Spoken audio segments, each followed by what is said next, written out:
quando a gente pensa no básico da gestão, que é processos, pessoas e tecnologia e estrutura, o mais importante dos três são pessoas. E os clubes, então, não sabem que a pessoa é que respalda o processo. Se você for pegar qualquer elenco da Série A, você vai pegar um plantel de 27 jogadores. Na Série A, quanto ganha o teu 27º jogador? Ele ganha provavelmente um salário aí de 50 a 100 mil reais por mês. Hoje, 50 mil reais no salário de um jogador de Série A que você traz é um salário considerado barato. Mas se você for ofertar 50 mil reais para um treinador de sub-20 no Brasil, é um salário muito caro. Eu me permito errar um jogador, que vai ser o meu 27º, mas eu não seguro o meu treinador, que vai ajudar na transição do 20 para o profissional e que conhece todos os meus jogadores que podem fazer a melhor transição para segurar o meu ativo para cima. A minutagem do atleta é o oxigênio do atleta. Quando o atleta melhora? Quando ele tem minutos. Quando o atleta piora? Quando ele não tem minutos. Começa a fazer um simples indicador de quanto eu pago por minuto jogado nesse atleta. E você vai descobrir as contratações ruins que você fez. Você vai descobrir os atletas que não precisam estar no teu elenco. Você vai descobrir onde está gastando o dinheiro errado. E você vai descobrir onde está gastando o dinheiro certo. Como é que um CEO vai melhorar? Tomando decisões certas e erradas. Como é que um executivo vai melhorar? Tomando decisões. Quebrando 2, 3 clubes e no quarto clube ele aprendeu a fazer uma janela melhor, ele aprendeu a escautear melhor a sua equipe de trabalho. Mas ele não aprende também. Por quê? Porque ele não toma decisões, porque a decisão fica em cima do presidente ou fica em cima, às vezes, de um mecenas que botou dinheiro e não deixa o cara trabalhar.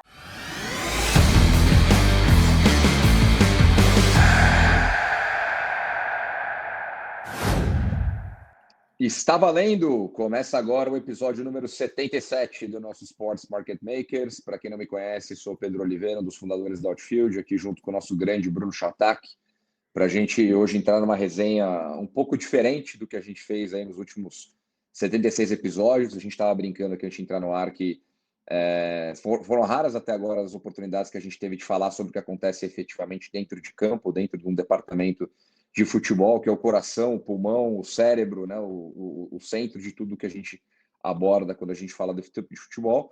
E nesse episódio 77, para a gente é uma satisfação, um prazer receber aqui o Gabriel Bussinger, que eu tive o prazer de conhecê-lo já há algum tempo aí na indústria, um cara que tem uma trajetória incrível, que ele vai contar para a gente aqui como ela começa, onde ele está. Hoje ele é coordenador técnico do Vasco da Gama, mas tem uma carreira bastante ampla aí, tendo passado por diversos clubes. Hoje também atua como instrutor da CBF Academy, da Comebol, um cara que produz muito conteúdo técnico importante, relevante, né, para o mercado, olhando para tudo que acontece dentro de campo. Então, hoje é uma oportunidade super bacana que a gente tem aqui de conectar um pouco dos dois mundos, né? A gente vem muito, a brincadeira que a gente faz aqui na Outfield, né? A gente olha de fora para dentro, né? O Sports Market Makers também se propondo a falar sobre esporte e futebol no âmbito de negócios, e hoje a gente vai para dentro, né, da cozinha, dentro da fábrica aqui, investigar mais a fundo com toda a experiência que o Gabriel tem. Então, Gabriel, prazerzaço ter você com a gente aqui. Muito obrigado mais uma vez por tirar esse tempo para bater o papo com a gente durante a Copinha, né? Você está aí no meio de um momento bem importante do calendário também. Legal. Obrigado, Pedro, pelo convite. Obrigado, Bruno. Agradeço o Caio também nos bastidores aí. E eu gosto muito de participar e para mim é um privilégio, justamente quando você ouve e como gratidão também a tudo que vocês têm agregado de conteúdo na minha vida aí, os mais diferentes players que vocês trazem, né? E realmente os players do outfield, né? Que realmente são esses players que vivem ao nosso redor, né? Da indústria, né? Ao redor aí, mas que são tangentes, adjacentes aí ao clube de futebol, que é onde realmente eu opero, né? Trabalho com esse viés de gestão mais técnica, né? Então, acho que vai ser um bate-papo legal aí da gente fazer esse match entre essa gestão técnica, né? E muito dentro do pitch que vocês atuam aí, que é essa parte da saúde financeira, né? E da governança e gestão dos clubes. Show de bola, cara. E aí, acho que para começar aqui, acho que é super bacana passar a sua trajetória, né, para o pessoal. Eu tive o prazer de conhecê-lo há um tempo, quando você estava aí em outro clube, e ouvi muito da sua trajetória, de como você absorveu conceitos e processos e ideias, né, para aplicar na sua forma de trabalhar. Então, acho que é legal trazer aí sobre toda essa sua trajetória riquíssima no futebol. Vamos lá, eu vou fazer de trás para frente, que acho que fica melhor, né? Atualmente, eu sou coordenador técnico geral aqui da base do Vasco. chama coordenador técnico geral porque tem outros 3 coordenadores técnicos, né? Então eu sou o coordenador dos coordenadores técnicos, sou o coordenador aí de 13 comissões técnicas, que é do sub-6 até o sub-20, e contribuo também junto ao nosso gerente de transição, que é o Léo Matos, nessa transição da base profissional, né? E atuo aí como alguém que ajuda, né, nas decisões estratégicas, junto ao Rodrigo Dias, que é o nosso gerente aqui. Então, atualmente, esse é o meu job description aqui do Vasco. E aí, estou há 2 anos no Vasco. Antes, passei 2 anos no Esfera, né, que foi onde eu pude te conhecer, que é um clube realmente diferente e né, me enxergou nessa transição de carreira para a área da gestão técnica, né? Antes do Esfera, eu era treinador do Santos, e aí, né, como treinador, eu atuei 20 anos, e aí o Esfera, então, enxergou em mim, talvez, né, por aquilo que a gente conversava nos bastidores, por esse olhar integral que eu tenho, nesse olhar talvez mais holístico, mais sistêmico. Então, ele enxergou que eu poderia fazer essa função de diretor de futebol e metodologia do Esfera, né? Então, a gente embarcou aí durante 2 anos no Esfera, criando toda a metodologia do Esfera e talvez fazendo o drive, aí, dirigindo esse projeto técnico do Esfera, né? Mas que ficava tudo mais fácil, a bola chegava muito mais redonda, né? Muito pela mentalidade dos sócios, né? E por toda a visão que o Esfera tem. E aí, então, antes do Esfera, eu estava no Santos, aí pedi demissão do Santos para ir para o Esfera, né, com o término de contrato, o Vasco me fez o convite para o Vasco, e antes do Santos, eu estava no Bahia, eu estava como auxiliar da casa, onde a gente foi campeão catarinense em 21 e caminhado o acesso para a Série A também, em 21. Fiquei 5 anos no Avaí, e acho que é legal também, Pedro, trazer um pouquinho do background, de o seguinte: eu trabalhei durante 14 anos em clubes pequenos e em projetos menores. Eu acho que foi fundamental na minha vida, e aqui eu quero resgatar um livro, que é aquele livro White, do David Epstein, que é Por que Generalistas Vencem no Mundo de Especialistas, porque eu fui treinador durante 20 anos, mas quando você é treinador em clubes pequenos, como foi o meu caso, você tem que fazer muita coisa. Você é treinador, é psicólogo, supervisor, é coordenador junto. Então, eu fui, por exemplo, eu criei junto a uma comunidade em Santa Maria da Imperatriz, da Grande Florianópolis, um projeto social do zero. Então, eu participei de tudo, desde escrever o estatuto até dar treino no campo. Por exemplo, eu também fui coordenador e treinador de uma empresa de futebol numa cidade de 10 mil habitantes chamada Irineópolis. A empresa chamava Macro, né? Então, praticamente assim, criando programa de intercâmbios, fazendo potencializar a empresa. Antes, eu fui também treinador do profissional, coordenador da base, auxiliar da casa, do Esporte Clube Rio Grande, que é o vovô do futebol, o primeiro clube de futebol do Brasil, lá em Rio Grande, quase na divisa com o Uruguai. Então, ali também tive que coordenar as escolinhas, coordenar a base, ao mesmo tempo ser auxiliar. Então, assim, quando você vivencia tudo isso, né, você desenvolve muitas soft skills, muitas hard skills, de ter esse olhar um pouco mais holístico, mais integral, né? E aí tive também uma outra prática que acho que contribuiu bastante, Pedro, que foi fazer muito benchmark. Eu, em 2008, eu tive uma oportunidade de ir para a Inglaterra, ficar um mês na Inglaterra, e aí naquele um mês eu tive estudando futebol na Inglaterra, né? Minha irmã tinha feito intercâmbio lá e tal, e fui fazer uma visita. E quando eu volto da Inglaterra, o meu olhar cara, preciso voltar a estudar, preciso me reciclar, sabe? E aí, com aquele conhecimento que eu tinha ganho na Inglaterra, eu comecei a usar ele como um capital no benchmarking. Por quê? Morava no Rio Grande do Sul, bati na porta do Grêmio, falei: Grêmio, se vocês me deixarem uma semana aí no Grêmio, eu faço um relatório de vocês aí, de tudo que eu vi, comparando o que vocês estão fazendo com a Inglaterra. E aí os caras, pô, legal, vem aí. Aí eu fiz um relatório, dava quase 100 páginas. E eu falava tudo, comparando tudo, né? Então, aí depois disso eu fiz no Inter. Aí eu fiz o Atlético Paranaense, no Curitiba. Aí eu fui fazendo ali na dupla mineira. Aí eu fui, então, ou seja, fui passando. Aí depois fiz o River Plate. Fiquei 2 semanas na Argentina. Depois, quando eu trabalhei na Dinamarca, 2014, 15, então eu trabalhei no outro continente, no outro país, e aí fui fazer benchmark na Alemanha.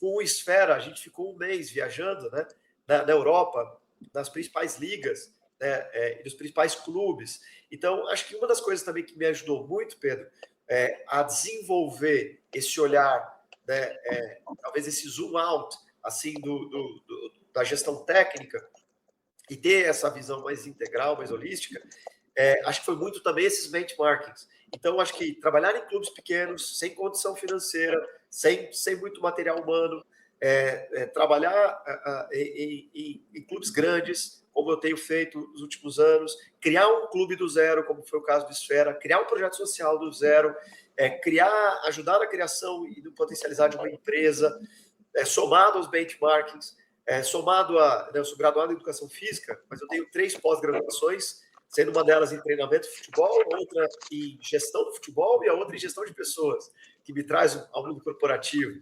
O meu mestrado, que foi em cima de treinadores de sucesso, né, e criação de cultura de sucesso em clubes.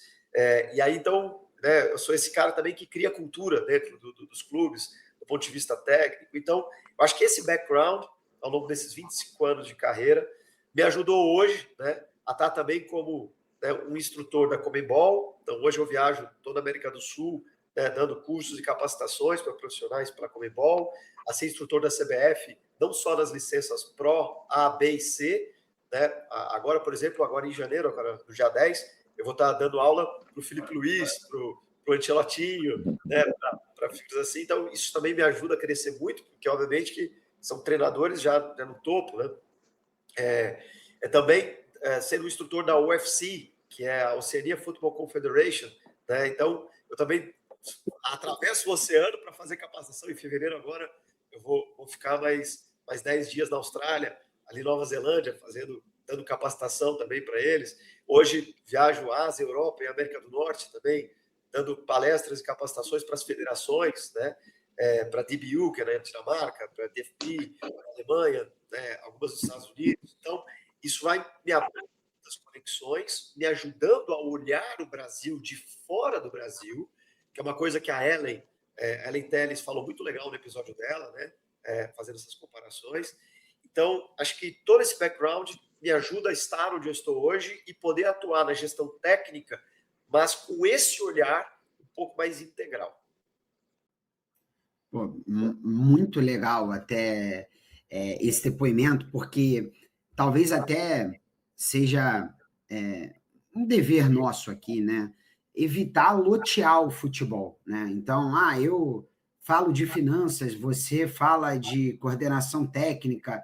Na realidade, o que o generalismo tem em potencial ganho é a bola entrar com base no que a parte extracampo proporciona para você brigar por aquilo, né? Você estar numa situação, mas também olhando aquela velha frase, são 11 contra 11 dentro de campo, né?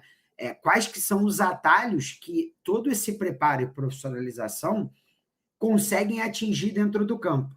Então, eu sempre cito aqui o Flamengo de 2024, que era um time que tinha uma gestão financeira muito boa e uma gestão esportiva que deixava a desejar, e um ano de 2025 que o clube consegue fazer o que o Palmeiras já vinha fazendo nos anos anteriores e consegue fazer essa bola entrar no momento certo com base em decisões administrativas. E aí, Gabriel, assim, acho que é inerente fazer essa pergunta para você, que esse cara que já escreveu o estatuto, que coordena, que dá aula para as maiores lideranças hoje, né, futebolísticas do país, cara, o quanto você, entende que existe esse distanciamento, e 2, qual que é o grande desafio para encurtar isso, né? A nossa audiência aqui, ela sabe que a gente vai falar de balanço, de número, mas qual que é o exato pulo para dentro de campo, né? Legal, muito, muito boa a tua consideração, porque, como você falou, é um sistema e é um corpo só, né? E eu poderia dizer que a saúde financeira do clube ou a sua governança corporativa bem executada, ela é como se fosse a saúde do corpo, sabe, o coração que está batendo, o sangue que está sendo bombeado, os órgãos que estão funcionando, né? Um pensamento estratégico seria o cérebro, que é o norte para onde vai. E aí eu acho que a gestão técnica talvez os braços e as pernas, né? Seriam talvez aí, né, numa linguagem corporal, quem opera, né? Então, assim, o braço não consegue operar se a mente não der um norte e se não tiver sangue sendo bombeado, se não tiver saúde. Os pés não conseguem andar se não tiver o sangue bombeando para a parte muscular, se os ligamentos e o osso estiver bem, enfim. Então, acho que assim, a gestão técnica é essa parte mais operacional, é a periferia, sabe? De contato direto no campo de batalha que você vai estar no dia a dia. Então, por isso que, como você bem falou, o pulo é que as lideranças têm que conversar. E eu acho que esse é um gargalo que a gente tem hoje no futebol. E justamente porque você foi muito feliz, porque o escritório de quem toma decisões estratégicas, às vezes ele está muito distante, né, de quem está tomando decisões dentro do campo. Até o nome departamento, apesar de ser muito utilizado, eu não gosto, porque o departamento traz um pouco essa segregação, né? Eu vejo muito mais como algo conjunto das lideranças. Então, como isso é muito distante ainda no futebol, faz com que você tome decisões, por exemplo, de impacto econômico equivocadas. Então, vou dar um exemplo assim, muitas pessoas que estão ali no campo, elas brincam assim, os caras do ar-condicionado. Então, essa é uma expressão para muitas pessoas que ficam no ar-condicionado e que não vão até o campo perguntar. E para isso eu dou um exemplo bem esdrúxulo, que obviamente aqui, acho que a maioria dos teus ouvintes aqui da audiência já sabe, que é aquele case da pasta de dente, né? Que desenvolveu tecnologias para não tomar processo, e aí tinha lá um cara no chão da fábrica, no operacional, né, com um ventilador que expulsava a pasta de dente, né, e resolveu. Ou então quando na Guerra Fria, os Estados Unidos pagou sei lá quantos milhões com a tecnologia de uma caneta que escrevia no espaço, depois foi descobrir que a Rússia usava lápis grafite. Então, assim, muitas vezes, essa falta de diálogo leva a um custo maior. Quantas e quantas vezes, por exemplo, eu já vi trave móvel. Vou dar um exemplo bem banal, tá? Uma trave móvel hoje, Bruno, ela custa na faixa de 10 a 15 mil reais, uma boa, tá? Cara, tem erros que você gasta numa trave móvel, assim, 15, 20 mil, você pode gastar 5, entendeu? Então, vou dar um exemplo assim, outros exemplos esdrúxulos, tá? A gente vai gastar agora com o replantio do nosso CT,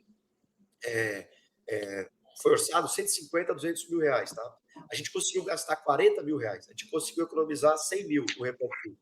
Pelo simples fato da gente alterar os desenhos dos campos junto à comissão técnica. Entende? Então, a gente economizou 100 mil. Vou dar mais um exemplo prático. Os CTs, eles são distantes do estádio. Então, para a gente ir até o CT, todo dia a gente tem que entrar no ônibus, ir até o CT, terminar o treino, voltar para o ônibus. Então, você tem as parcerias com o ônibus. A gente sentou junto e a gente economizou 200 mil reais por ano por uma decisão de enxugar uma van que levava a comissão técnica. Entendeu? Então, assim, aonde que impacta? Né? No diálogo das cabeças da gestão técnica com as cabeças das gestões estratégicas dentro dos clubes. Então, e eu estou falando de 5 mil, 10 mil, 40 mil, 200 mil, mas quem gere um clube sabe que é o pouco frequente e intenso que te gera um montante maior. Então, voltando e respondendo a tua pergunta, né, impacta diretamente a gestão técnica, uma boa governança corporativa que te dá a possibilidade de fazer boas janelas, contratar bons profissionais, criar boas estruturas, né, e tudo mais.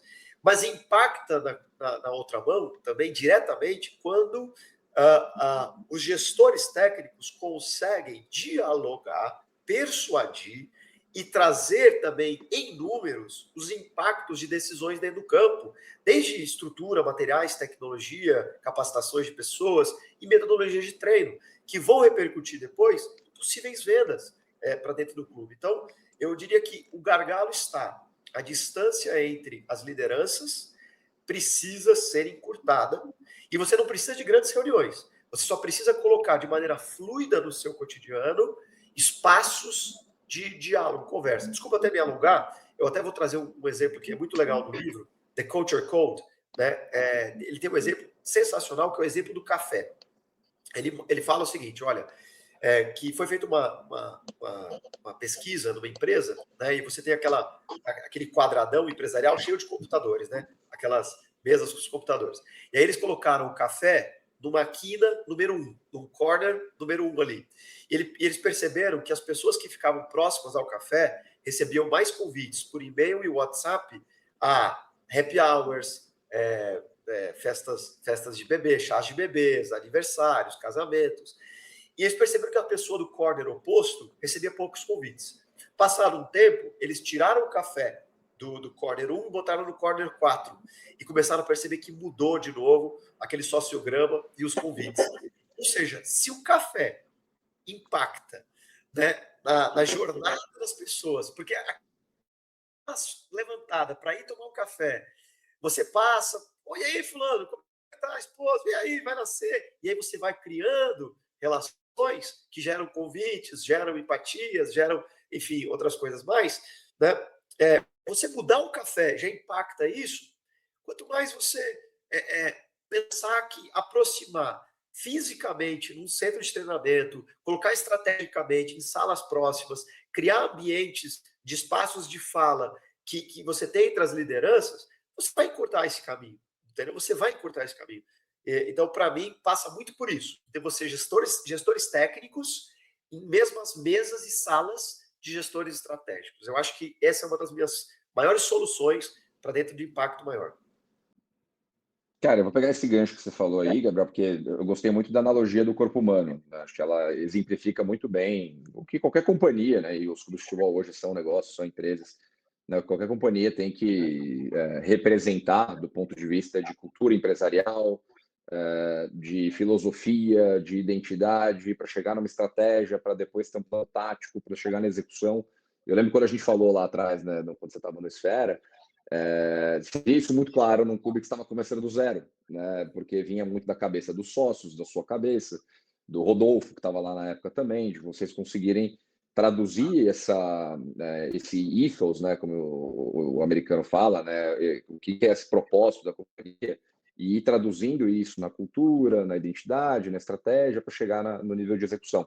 E aí, isso tudo só acontece, na minha opinião, se você tem profissionais qualificados, como você estava falando, por isso que eu gostei da analogia do corpo humano, cada um entende a função do outro e estão muito bem integrados, né? Então, se a gestão técnica, operacional, entende a parte estratégica, entende a governança, é mais fácil para ela executar as funções dela. Da mesma forma, se a turma do ar-condicionado entende a gestão técnica e elas caminham juntas, o processo vai ser muito mais fluido.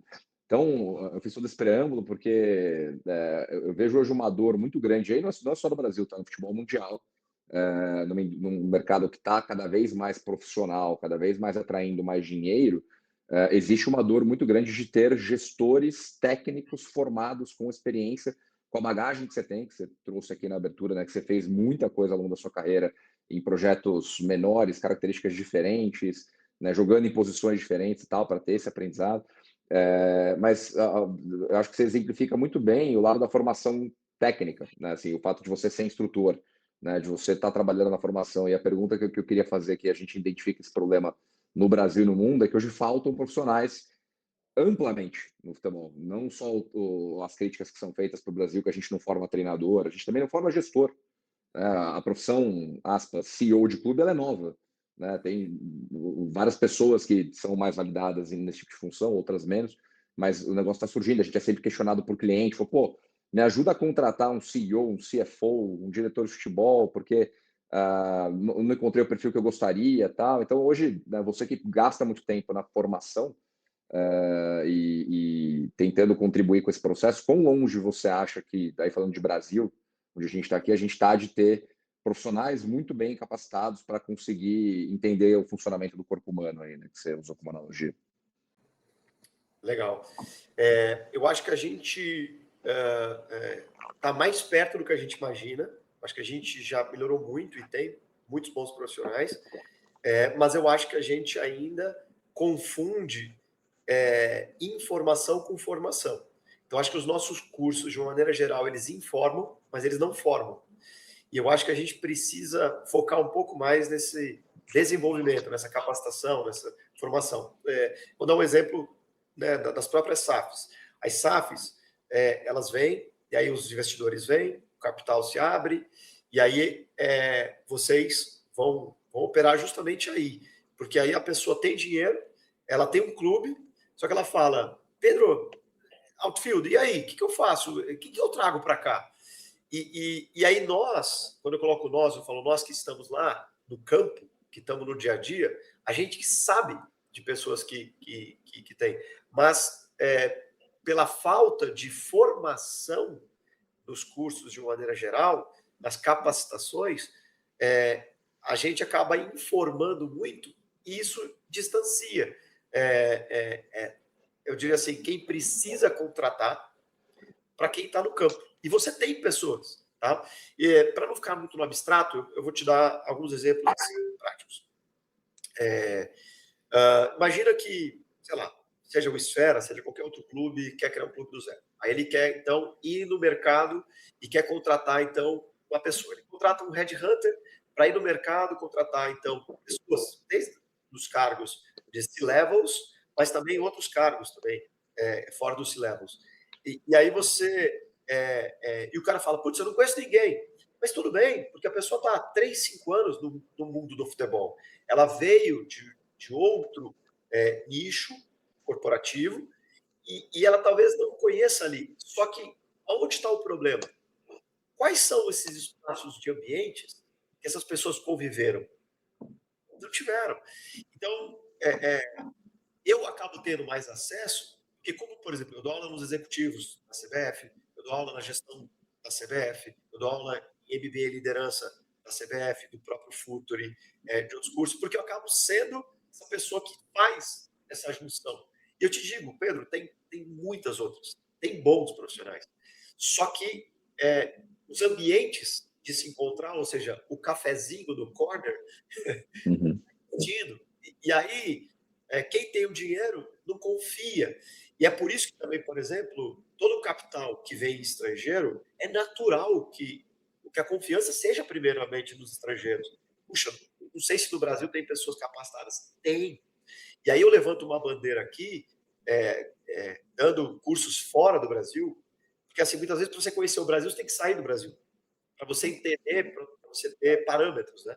E, cara, tem muitos bons profissionais, em várias áreas, mas não existem ambientes para se conhecerem. Então, quem tem uma oportunidade, às vezes, de fazer um curso da FIFA, o FIFA Diploma, ou fazer aquele curso de gestão na Inglaterra, e fica ali 6 meses, 1 ano, fazendo, começa a ganhar confiança dessas pessoas, elas começam a contratar.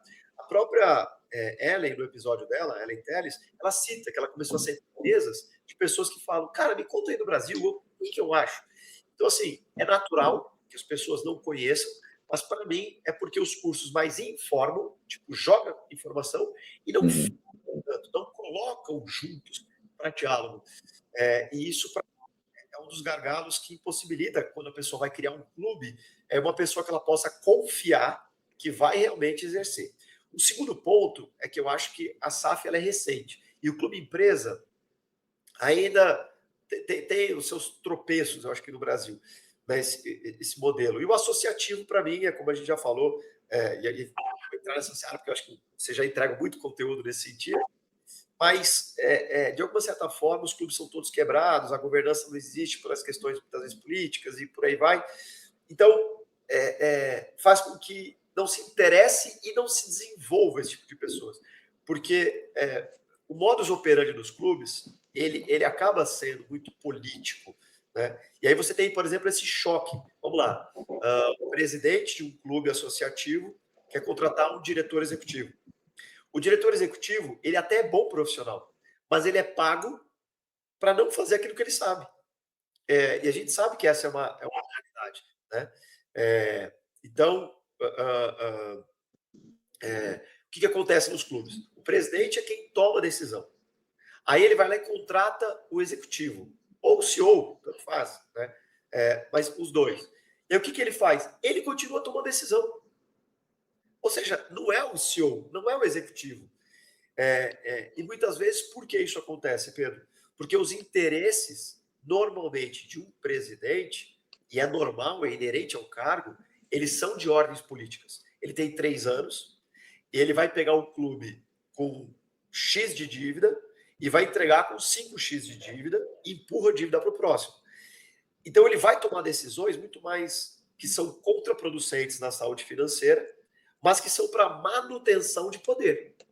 Enquanto que o executivo, ele sabe como melhorar financeiramente o clube, mas ele vai propor soluções para o presidente que não são tão políticas, não vão agradar tanto, não vai lotear alguns cargos, não vai satisfazer uma torcida organizada, não vai ter algum tipo de decisões que aí o presidente fala, não, peraí, vou dar um exemplo bem básico, tá? Escolha do treinador.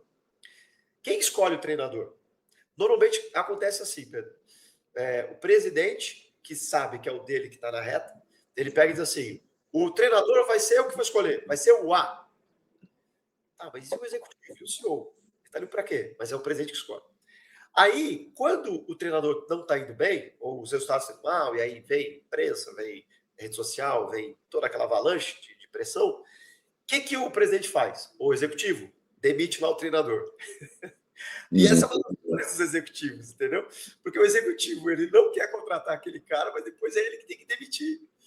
E aí, então assim, eu acho que tem bons profissionais como CEOs e tem bons profissionais como executivos, mas eles são inviabilizados de poder, porque a gente ainda vive uma gestão um pouco mais amadora. E aí, para mim, aqui, eu tenho um slide, Pedro, se você quiser depois eu até compartilho com vocês, para vocês colocarem aí na tela, que eu levei 4 horas para formular um slide, tá? É um slide que eu abro as minhas aulas para os executivos sempre com esse slide. Eu fiz uma pesquisa, assim, eu escrevi um WhatsApp para uns 50 gestores no Brasil, pedi para eles me falarem as maiores dores, compilei e fiz esse slide. E aí, tenta imaginar o relógio na hora zero. Então, o que acontece na hora zero? E para mim, aqui que está o ciclo das dores dos executivos ou desse tipo de pessoas que tomam decisões no Brasil. Na hora zero, você tem situação e oposição. Então, você tem uma situação que está lá no clube, foi eleito e vai ficar 3 anos. Só que você tem uma oposição que torce demais para aquele clube. É fanático, está há anos naquele clube, mas ela é uma oposição. Então, o que ela faz? Olha, eu torço muito para o meu clube, de coração. Mas se ele perder, não é tão mal não, porque ele vai enfraquecer a situação. E aí eu vou poder dar a pancada, vou poder jogar pedra na vitrine. Então, você tem uma pressão interna muito grande de situação e oposição o tempo todo. Agora sai da hora 0 e vai para a hora 3 do relógio.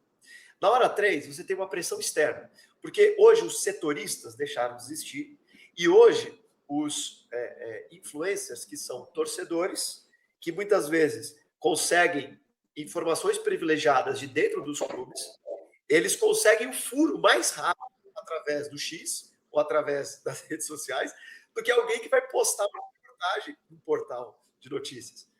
Então, o que acontece na hora 3? Essas pessoas, elas estão o tempo todo, se você for entrar nas redes sociais dos clubes, todos eles estão em crise. O primeiro lugar do campeonato está em crise também. Até que ele ganhe, ele está em crise. Na Série B, os últimos 2 campeões demitiram seus treinadores. Então, assim, pra você ter uma ideia do que a gente está vivendo. Então, você tem uma pressão interna, situação e oposição, na hora 0. Você tem uma pressão externa, que é rede social, influencers, torcidas e etc., muito, muito forte. E o que leva essa pressão interna e essa pressão externa? Na hora 6, agora olha para a hora 6, leva a uma gestão totalmente amadora e politizada. E não uma gestora ou umas decisões que são profissionais. Então, assim, vamos lá, um exemplo básico de casa. Se você comprar todo dia na padaria as coisas para a tua casa, você vai pagar muito mais caro que se você for uma vez por mês comprar no atacadista para o mês todo. Então, como os clubes eles funcionam sem objetivos nenhum, o objetivo do Botafogo talvez era entrar na Libertadores. Entrou em crise porque estava com o título na mão e perdeu, mas ele ficou na Libertadores. Mas estava em crise, trocou 5 vezes de treinador, acabou o ano em baixa. Então, a gente vivencia uma gestão que ela não é profissional, ela é amadora, porque ela gasta muito mais para dar respostas políticas para neutralizar oposição ou para neutralizar ataques de redes sociais e etc. Então, eu gasto muito dinheiro. Então, por exemplo, eu preciso contratar um nome de peso, mas esse nome de peso vai arrebentar a minha saúde financeira, mas eu preciso dar resposta. Eu preciso, por exemplo, fazer uma janela boa, eu preciso escapar do rebaixamento, eu vou prometer premiações de milhões, ou seja, isso que a gente já está acostumado a ver. Mas da onde vem essas dores? Vem de uma situação de oposição e vem de uma pressão externa muito forte. Então, quem está na cadeira da presidência é impelido a tomar esse tipo de decisão, porque senão ele também não consegue permanecer e se perpetuar no poder de um clube. O jogo político acaba sendo assim. E muitas vezes ele começa a ceder. Então, ele, para ser eleito numa chapa, ele promete alguns cargos dentro do clube, porque senão ele também não é eleito, ele não chega no poder. Então, quando ele pega o poder, ele precisa também colocar. E aí você começa outro jogo. Indo para a hora 9, a gente tem, então, os clubes quebrados financeiramente, que é o pitch de vocês aqui. Então, você tem os clubes financeiramente quebrados, porque tomam decisões amadoras para neutralizar circunstâncias externas e oposições internas. Então, você troca de treinador toda hora, você fica devendo, por exemplo, milhões de multas rescisórias para os seus treinadores. Por exemplo, agora entrando no braço técnico, para você ter uma ideia, Pedro, desculpa fugir um pouco da pergunta, mas acho que é para elencar um pouco esse relógio.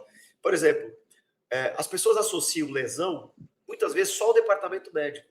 E quando você troca treinador, você trocar 3 vezes de treinador na temporada aumenta consideravelmente o teu índice de lesão. Porque um treinador, por exemplo, treina um volume de 50 minutos a 1h10, a sessão de treino. Tem um treinador que a sessão de treino é 3 horas, 2h30, que treina com volume maior. Então, assim, a musculatura do atleta que estava acostumado com um vai para outra. E você começa a gerar. Outro problema, quando troca de treinador, o treinador que estava pediu contratação, mas não teve. O treinador que chega para ser o salvador da pátria, começa normalmente a pedir muita contratação. Então você enche elencos. E aí você começa a ter problemas. Se você não coloca os seus jogadores da base, você não tem os ativos jogando, você tem muita gente com salário, você depois não consegue emprestar. Aí se você cai, é outra realidade financeira. Então, assim, olha como esse relógio ele vai se conectando na situação e oposição hora 0, pressão externa hora 3, decisões políticas e não profissionais hora 6, saúde financeira quebrada na hora 9, tomando decisões que não são profissionais, e aí você volta na hora 0 com troca, porque aí você estava no poder, vai sair do poder, porque você então está quebrado financeiramente, não consegue um time competitivo, não consegue resultado, e assim você fica nesse ciclo. Então, assim, fechando aqui essa pergunta, eu trouxe esse relógio para ilustrar, e esse é o slide da aula dos executivos da CBF que eu mostro, para mostrar o seguinte: enquanto a gente não formar e a gente continuar nos cursos, mas informando, despejando conteúdo, e não criar salas, mesas de aproximações para que a gente forme melhor e para que a gente deixe os bons profissionais trabalharem. Estou falando dos C-levels e estou falando também de gestores técnicos. A gente vai continuar perpetuando isso. E aí, qual é o problema? Como é que um CEO vai melhorar? Tomando decisões, certas e erradas. Como é que um executivo vai melhorar? Tomando decisões, quebrando 2, 3 clubes, e no 4º clube ele aprendeu a fazer uma janela melhor, ele aprendeu a scoutear melhor a sua equipe de trabalho. Mas ele não aprende também. Por quê? Porque ele não toma decisões, porque a decisão fica em cima do presidente, ou fica em cima, às vezes, de um mecenas que botou dinheiro e não deixa o cara trabalhar. Então, a gente também não consegue esse espaço de desenvolvimento dos profissionais, porque eles também não têm oportunidades. É onde muitos descem um nível, vão para clubes um pouco menores, que eles conseguem mais autoridade para poder trabalhar, se desenvolvem e voltam para essa máquina maior. Perfeito, cara. Uma aula de governança e funcionamento de gestão em clube de futebol.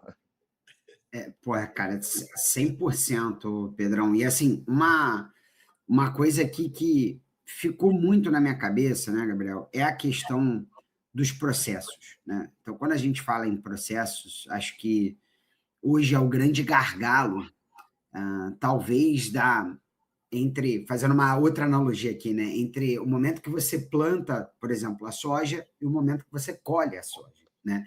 E, evidentemente, os processos, quer dizer, os fatores externos interferem muito nos processos que a gente toma. E aí eu acho que também a gente precisa, às vezes, trocar um pouco o disco aqui, né?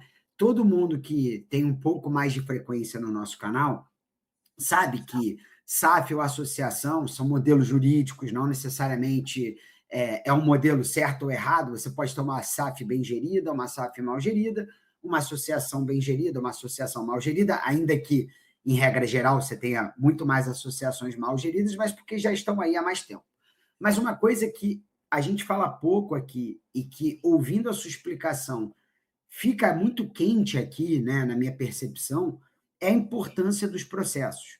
E no futebol, como todo ano começa um novo calendário e como 12 times acham que tem que ser campeões, a gente dizima os processos e volta para a hora zero, como você bem falou. Então, primeiro, assim, conceitualmente, tenta trazer um pouco a importância dos processos internos, e até, num bom sentido, a gente não está aqui para educar, mas para informar, a necessidade também da torcida entender que a gente tem ciclos longos, né? Então, até antes de passar a bola, né? Hoje você tem Flamengo e Palmeiras, sim, são clubes que estão descolados.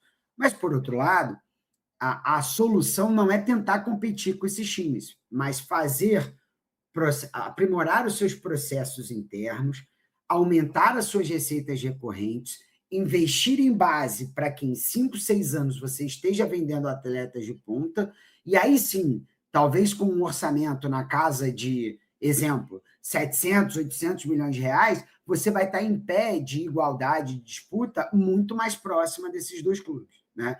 Então, todo ano a gente sabe disso, a gente comenta isso, mas no final a gente está ali se digladiando com todo mundo e tudo mais. Então, explica para a gente a importância de quem está vivendo esse processo interno. Vamos lá. Eu gosto das minhas falas, né, de trazer muito significado e parte concreta para que sejam torcedores, enfim, né, os ouvintes poderem visualizar. Então, eu vou dar alguns exemplos de processos que erros e acertos concretos que normalmente se faz, é onde você pode recalcular algumas rotas. Então, vamos lá. Vou começar do básico, que é, para mim, um dos principais players de um clube, que é o treinador. Então, quando você escolhe o seu treinador, você tem que ter convicção nos processos que esse treinador vai te entregar. Então, vamos dar um exemplo hoje aqui bem claro assim, do Diniz. O Diniz é sabido pelas notícias, né, dos jornais, que ele ganha 1,1 milhão de reais. O contrato dele é de 3 anos. Então, se eu contratei ele por 3 anos, 36 meses, ele ganha, vamos lá, 1 milhão de reais por mês, então você concorda que em 3 anos o Diniz custa, ou investe o Vasco no Diniz, 36 milhões de reais, correto? Quando o Diniz chega, o Ryan, ele tinha a proposta na mesa de 15 milhões de euros, né? E o Vasco optou em não fazer a venda, não fazer a operação. Hoje, o Vasco recusou uma proposta de cerca de 40 milhões, acho que é 35, 40 milhões de euros pelo Ryan. Então, assim, só que, pô, o Gabriel está falando do Diniz e do Ryan. Cara, onde o Diniz passar, você vai ver a mesma coisa. No Fluminense foi assim com o Nino, foi assim com tantos outros. No São Paulo foi assim com o Sara, foi assim com tantos outros. Então, assim, aonde o Diniz passa, mesmo quando ele sai, o clube normalmente faz boas janelas de saídas de ativos. Então, quando você traz o Diniz, você não está só trazendo um cara que vai te colocar com título, segundo lugar, Libertadores, pode rebaixamento, qualquer coisa. Você está trazendo um profissional que vai potencializar os seus ativos. E você vai se pagar. Então, assim, quanto o Diniz custa para o Vasco? 36 milhões de reais em 3 anos. Quanto o Diniz já agregou para o Vasco, fazendo o Ryan em 6 meses sair de 15 milhões de euros para 40 milhões de euros. Então ele está fazendo, ele praticamente mais que dobrou, nós estamos falando aí de quase 130 milhões de reais, 150 milhões de reais, entendeu? Em cima de um jogador. O treinador já se pagou. Então, assim, que tipo de perfil de treinador que eu quero? É um treinador que vai me dar isso? Então você precisa saber escolher. Pô, Gabriel, mas você está falando óbvio. Todo mundo sabe disso. Por que não se mantém isso? Né? Resposta: porque as decisões acabam sendo políticas. Elas não são meritocratas, elas não são de convicções. Em alguns poucos lugares, como o caso é o Palmeiras, onde você tem dissolvida a oposição, que você não tem essa pressão. A hora 0 é só situação. A hora 3 é o seguinte, a Leila vai lá e peitou a mancha. Teve janela, por exemplo, Bruno, que o Palmeiras não contratou ninguém. O Abel até tentou dar uma forçada, mas não conseguiu. E por quê? Porque também o que veio da base foi salutar na janela. Então, assim, eu tenho dinheiro na janela, mas eu não preciso. Então, aí sim nós estamos falando de um mecanismo saudável. Então, assim, para mim, a primeira escolha, o treinador. Você precisa fazer uma escolha do treinador, do perfil que você quer de treinador, para você saber o que você quer potencializar. Você quer potencializar o jogo, você quer potencializar o jogador, você quer potencializar a permanência. Então, assim, que tipo de profissional que eu quero? Então, acho que aí, para mim, já é um dos principais gargalos do nosso futebol, que só troca de treinador ou escolhe, assim, quem está livre no mercado, pega o último nome, vai assim, os empresários vão colocando nomes na mesa e assim os presidentes vão pegando, o executivo às vezes não escolhe. Então, assim, esse é um ponto. Agora eu vou dar um outro ponto. Por favor, Bruno, pode falar. Perdão. Eu só fazer aqui um pequeno exemplo. Cara, eu nunca vou esquecer no ano que o Flamengo ficou em dúvida entre repatriar o Jorge Jesus ou contratar o Jorge Sampaoli. Para você que é um coordenador técnico, cara, a gente está falando na dúvida entre você comprar um carro sedã ou uma SUV, completamente distintos. E eu acho que, assim, para dizer qual que seria o correto, o certo é você olhar para o seu elenco, ver a característica de formação, o trabalho que estava sendo construído até ali, né? Então, é muito legal te ouvir falar sobre isso, porque a gente comete esses erros de avaliação de perfis o tempo inteiro no futebol brasileiro, né? Exato, exato. Eu até posso entrar muito nessa seara, porque é uma Não, das searas. desculpa interromper, Gabriel, mas só não tem complexo de vira-lata aqui, futebol mundial, tá? Olha o Manchester United aí, né? Eu tava vendo a estatística, ele teve 6 treinadores em 40 anos, foi até o Alex Ferguson sair. Desde a saída do Alex Ferguson, ele já teve 13 treinadores em 10 anos. Exato, assim, para a gente citar casos opostos, porque eu tenho me especializado muito nisso, Bruno e Pedro, em assim, formar equipes, capacitar pessoas, criar culturas dentro dos clubes. Então, isso foi o que eu fiz no Esfera, tenho feito agora aqui no clube, que é o seguinte, poxa, qual que é o meu budget para trabalhar com o treinador? O Sampaoli, por exemplo, que você citou, já é sabido o modus operandi dele. É muita contratação. Ah, mas ele entrega resultado. Assim, entrega às vezes um jogo intenso, entrega alguma coisa, mas não necessariamente vai entregar. E custou milhões, né, para o Flamengo. Para mim, no erro técnico. Mas, por exemplo, Bruno, eu vou citar um outro exemplo também prático de decisões técnicas e estratégicas que são muito simples. E aqui, eu não estou falando só para o clube grande, tá? Eu estou falando para o clube Série D, Série C, tá? Então, assim, eu estou querendo agora trazer uma outra decisão técnica estratégica que ela é muito para qualquer tipo de clube, para o clube pequeno e para o clube grande, tá? Vou dar um exemplo. Se você for fazer um contrato hoje com a Huddle, que é a grande empresa que tem lá, vai fazer o iScout, vai te dar a estatística, vai trazer o Sports Code, que é que você faz as edições de vídeos, né, e que realmente, assim, você contrata a Huddle, você contrata uma série de serviços. Hoje, por exemplo, você tem outros que estão tentando esse monopólio também para concorrer com ela, né? Mas, assim, vamos lá, você faz um contrato de 2 a 3 milhões por 2 anos, tá? Com a Huddle. É isso que mais ou menos vai te custar aí uns 2, 3 milhões de reais. Aí você fala assim, puxa vida, mas a pergunta é, quem opera a Huddle?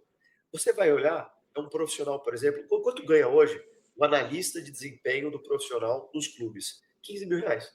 10 a 15 mil reais. Então, assim, eu invisto 2, 3 milhões em tecnologia, e ok, eu acho que é uma boa ideia, mas quem opera a minha tecnologia é um um cara de 10, 15 mil reais que eu posso sofrer um turnover a qualquer momento de saída do clube. Entendeu? E quanto me custa a saída desse cara? Que já conhece os meus processos, que já conhece os jogadores, que já conhece como opera dentro do clube, que já conhece o auxiliar da casa, que já tem uma comunicação, um nível de confiança, entendeu? Então, assim, se você hoje abrir um processo seletivo ofertando um salário de 30 mil reais para o analista de desempenho do profissional, tá? Você escolhe a dedo o profissional que você quiser no Brasil todo. A minha pergunta é, não vale apenas, às vezes, eu fazer um downgrade de 2, 3 milhões para 1 milhão, eu caio minha tecnologia, mas eu oferto um salário maior para não sofrer um turnover e garantir meus processos durante alguns anos no clube. Essa é uma decisão técnica estratégica simples dentro do clube.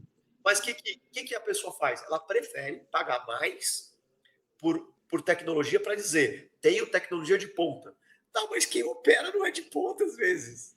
E às vezes você vai ter turnover direto, porque você não oferta um salário competitivo de mercado, ou porque qualquer... Então, assim, tem muitos analistas que estão saindo de clubes e indo para empresas de atletas, porque ganham muito mais, que começa a fazer sua carteira de análises táticas individuais, como o mercado que tem crescido, que começam a fazer, por exemplo, trabalhos de scouts para grandes clubes europeus e ganham muito mais e trabalham menos. Então, assim, é uma decisão técnica estratégica simples, no meu modo de ver. Ela não é difícil. Só que você toma uma decisão alienada. Então, para lá, vamos lá. Mais outro exemplo prático que os clubes normalmente erram dentro dessa falta de processos, né, que você colocou, Bruno. Você pega, por exemplo, os scouts dos clubes. Seja ele do profissional, que é o departamento de mercado, seja ele da base, que também hoje tem um departamento de mercado. Você paga muito mal para os seus scouts. Você paga mal para os seus scouts. Quem que paga melhor para os scouts? Palmeiras. E tá certo. O São Paulo foi um visionário que pegou e falou, cara, o scout é um cara que é barato, porque ele se paga. Porque se esse cara trouxer um cara que eu vou fazer uma operação lá no sub-20 profissional de venda, esse cara já se pagou. Aí os clubes estão pagando migalhas para os seus scouts, ou para os seus chief scouts, e não investem. Então, eles investem em tecnologia. Não, eu vou te dar aqui toda a tecnologia de ponta. Só que é um cara limitado em termos de contato, é um cara limitado em termos de línguas, não falo outras línguas para viajar, é um cara limitado em termos de geografia. E aí você, então, investe em alta tecnologia, mas não tem quem opera a tecnologia. Então, quando a gente pensa, né, no básico da gestão, que é processos, pessoas e tecnologia e estrutura, o mais importante dos três são pessoas. E os clubes, então, não sabem que a pessoa é que respalda o processo. Então, o que ele faz, o clube? Ele troca as pessoas porque ele gasta um dinheiro muito grande em tomadas de decisões técnicas ruins e não preserva as pessoas que preservarão o processo.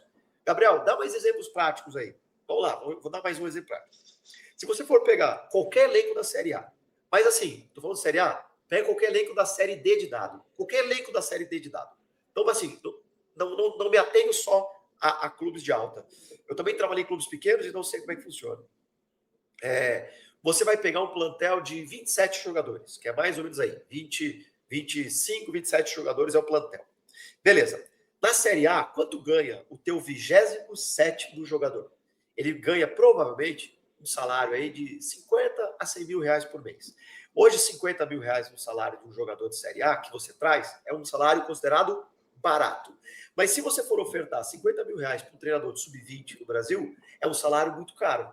Então, assim, eu me permito errar um jogador que vai ser o meu 27º, que no final do ano, se você for olhar a minutagem dele, não chega a bater 90 minutos de minutagem, mas eu não seguro o meu treinador que vai ajudar na transição do 20 para o profissional e que conhece todos os meus jogadores que podem fazer a melhor transição para segurar o meu ativo para cima. Entende? Então, assim, outra decisão estratégica ruim. Porque se você pegar, tá, da Série D à Série A, o 27º, o 28º, ou se tiver 30, o 30º, mas assim, pega os 2, 3 últimos jogadores e olha no final do ano quanto de minutos esses caras tiveram. Você vai perceber que esses caras, eles vão ter ali menos de 90 minutos jogados, mas vão te custar o cofre do clube 2, 3 milhões. Então, ou seja, eu estou jogando 2, 3 milhões no lixo, porque eu avalio mal o meu plantel, e porque eu seguro o jogador, ou porque eu contrato sem ver. Vou dar um exemplo assim, o Monchi tem um livro chamado El Método Monchi, que eu recomendo aí, que é muito bom. Mas tem outros caras também hoje, grandes scouts. Só para explicar aqui para nossa audiência, o Monchi que você fala é o ex-diretor de futebol do Sevilha, certo? Isso, exatamente. Perfeito. Que foi quando a gente fala de escolas, né?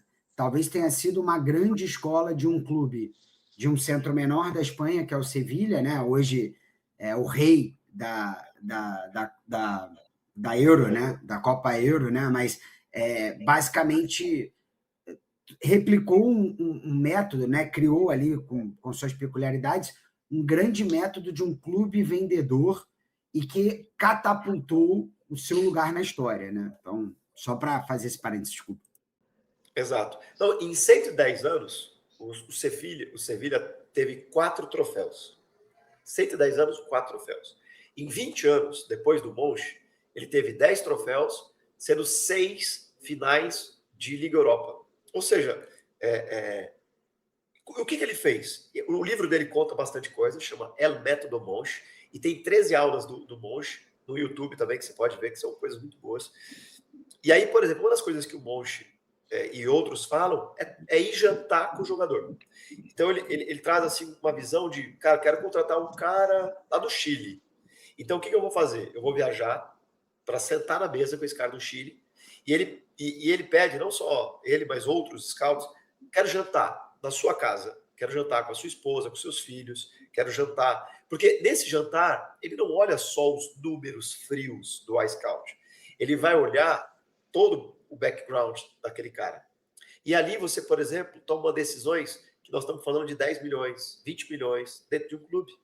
Então, assim, os clubes hoje, eles tomam decisões de contratar jogadores sem sequer ir lá ver logo o jogador e conviver com ele. Entendeu? E hoje, um jogador de 10 milhões de reais é um jogador simples de Série A. Entendeu? Mas se você pegar 10 milhões e investir na infraestrutura do teu centro de treinamento, você faz um centro de treinamento de ponta. Então, assim, são decisões estratégicas, técnicas muito ruins, que no final das contas pagam. Tudo bem, o prefeito prefere o asfalto do que o saneamento básico do esgoto, porque o asfalto dá voto e o esgoto não. Assim como um presidente de um clube, obviamente, ele vai se preocupar para se perpetuar no poder em subir, em permanecer, em pegar Libertadores, em títulos, do que propriamente ir para a estrutura e outras coisas mais, né, no dia a dia. Então eu entendo que algumas decisões dessas sejam, mas hoje, no mundo das SAFs que a gente está vivendo, no mundo hoje dos clubes, esse tipo de decisão não pode errar mais. Vou dar outro exemplo prático. Quando você pega, por exemplo, categorias de base, você tem que entender a tua realidade orçamentária, você tem que entender os teus objetivos e você tem que entender muito claro o que você quer com a sua base. Então, vou dar alguns exemplos práticos. O Belitani agora deu uma entrevista junto ao Capello, onde ele fala um pouquinho do modelo de negócio da esquadra e o que ele quer fazer com a base. Para mim, é muito parecido, Bruno, com o que o Monchi fez no Sevilha. O Sevilha falou, eu não consigo investir na base e competir com o Atlético de Madrid, com o Barcelona, com o Real. Então, o que ele fez? Ele começou a comprar a preço barato jogadores brasileiros no mercado sul-americano e revender jogadores mais caros com a camisa do Sevilha. É o que vários dos que já estiveram aqui, o próprio Fábio falou aqui, né, no programa de vocês, em outros episódios. Então, assim, é uma prática comum. O que o Belitani falou? O Belitani falou o seguinte, olha, eu no Londrina, as grandes bases do Brasil gastam aí de 25 a 35 milhões de reais por ano. Esse é o budget das categorias de base aí. Quando você pega, por exemplo, a base do Londrina, o que ele fala? Cara, eu vou investir 5 milhões por ano, que é o que eu poderia, para formar um jogador que ele vai sair, eu vou perder, não vou ver. Ele falou, não, peraí, eu vou pegar a sua cara do último ano, dos clubes grandes, que vão fazer o trabalho de formar para mim, só que eu vou colocar aqui dentro do meu clube e vou fazer um 50-50 com os caras e depois eu revendo. Beleza. E é isso. Quando o Esfera tem um budget de 15 milhões, 18 milhões por ano, que é o budget, né, do clube, e o per capita é um investimento maior, não vai dar errado. É só você ter boas pessoas ali que direcionam o projeto, que você vai conseguir fazer vendas como o Esfera tem conseguido fazer. Então, de novo, são decisões técnicas, estratégicas, simples, que o clube pode tomar, só ele não se alienar e só ele não ficar olhando para a política. É na hora zero ele entender que ele é situação e que ele vai se manter na situação sem precisar ficar gastando dinheiro para neutralizar a oposição. É entender que na hora 3 você não precisa ficar cedendo à pressão de rede social. Cara, não olha aquilo. Foca no que você sabe do teu projeto técnico. É você entender na hora 6 que as suas decisões financeiras, elas vão te dar, como você falou do Flamengo, né, o Bandeira de Melo, que tomou decisões na hora 6, que custou naquele momento, mas que deu futuro brilhante.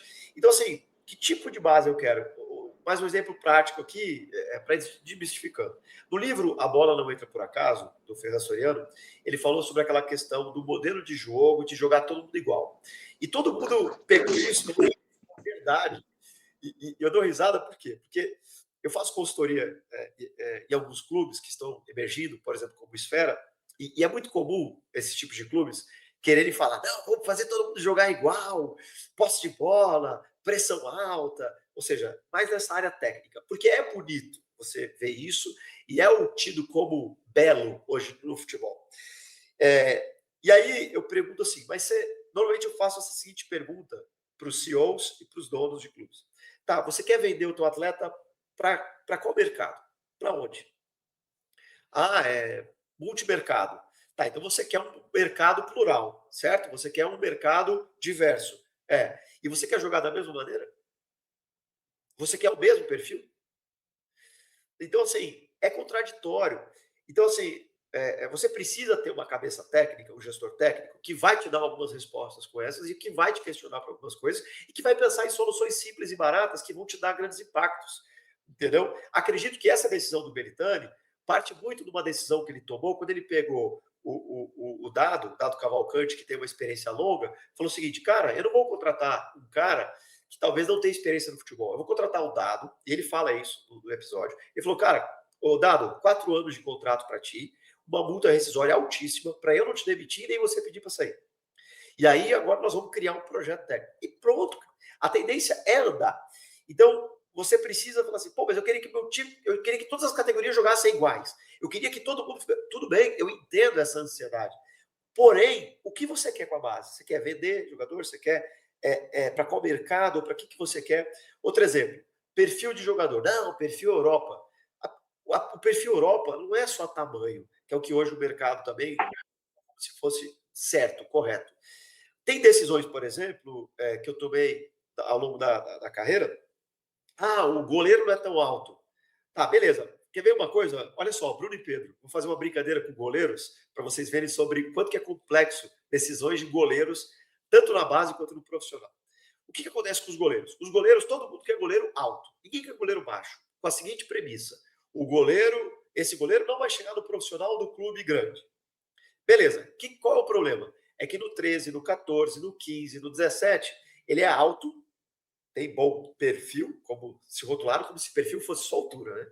Mas, enfim, só que ele ainda está em formação, então ele vai errar. Só que aí você vai jogar um mata-mata de Copa São Paulo, de Brasileiro, de Copa do Brasil, você vai jogar um mata-mata de um campeonato, que esse goleiro toma um peru e você fica de fora. Só que o teu atacante, o teu 9, o teu 10, o teu 5, o teu 2, que você ia vender, ele jogou ao longo da trajetória dele, do 14 até o 20, pelo menos uns 50 jogos de mata-mata a menos, ou bateu 20 pênaltis a menos em disputa de pênalti, porque o teu goleiro, teoricamente, era alto e estava em formação. E não tanto baixo que pega e fecha o gol. Pô, Gabriel, então você está dizendo agora que é só para ter goleiro baixo. Não. Se você... Me diga um clube de futebol profissional que todos os anos coloca um goleiro para jogar da base. Não existe. O que os times fazem? A vida do goleiro, mais ou menos, é a seguinte. Ele estoura a idade no sub-20. Para onde ele vai? Para o profissional. Aí ele vira o terceiro, quarto goleiro do profissional. Isso é bom. Por quê? Porque ele tem um salário baixo, E esse salário baixo, ele compõe elenco como terceiro, quarto goleiro. O primeiro ano dele é maravilhoso, porque ele está olhando aquele cenário do profissional, ele está todo feliz e encantado. Ele está olhando o ídolo dele, que está com a camisa número 1, ali, e ele está perto desse cara. Só que aí, quando ele faz 22 anos de idade, ele ficou um ano parado, ele falou, cara, preciso jogar. Aqui eu não vou jogar. E o clube faz o quê? Empresta. Aí, quando o clube empresta, tem mais 1 ou 2 anos de contrato no máximo. O cara joga um ano fora e volta para o clube, com 22 para 23 anos. Aí, o que o clube faz? Libera, porque não vai ficar com ele mesmo. Aí, dos 23 até os 26, ele entra no oceano aberto, no mar alto, como a gente chama. E aí ele fica lá na cascuda, na segunda, na primeira divisão, no time pequeno. E o que acontece quando ele faz 26 a 28 anos? O clube grande vai e compra ele de volta. Então, por exemplo, o Perry era goleiro do São Paulo, que estava naquela fila do Rogério Ceni. Aí foi para o Botafogo, quem ganhou dinheiro com o Perry foi o Botafogo, não foi o São Paulo. Ganhou o mecanismo de solidariedade, mas não vai ganhar mais. O próprio Everson, que hoje está no Atlético Mineiro, era do São Paulo também. E ficou, e o São Paulo vai ganhar o mecanismo de solidariedade, mas não ganhou dinheiro com o Everson. Então, quem tem tido um bom modelo de negócio, na minha opinião? O Palmeiras. Porque está abastecendo o seu profissional, mas está abastecendo o mercado. Quando você pega, por exemplo, o CS Football, o relatório do CS Football, você vai perceber o seguinte: o Boca Juniors, uma das melhores bases do mundo. Só que o Boca Juniors, ele revela muito para a própria liga. Então, ele revela muito para a Liga Argentina. O River Plate já tem muito mais mercado internacional. Então, ele revela para a liga estrangeira. Quando você pega o Brasil, o São Paulo, por exemplo, revela muito para a liga estrangeira. Quando você pega, por exemplo, outros clubes, como o próprio Vasco, ele revela muito para a própria liga. Então, a pergunta de novo: o que eu quero com a minha categoria de base? E aí, quando você não responde essa pergunta, quando você não tem um norte claro, você não consegue elencar os seus melhores indicadores para você saber se está na rota certa ou rota errada. E aí você começa a tomar decisões técnicas muito equivocadas, porque você não sabe se está na rota certa ou errada, porque você está simplesmente à deriva da quarta e sábado.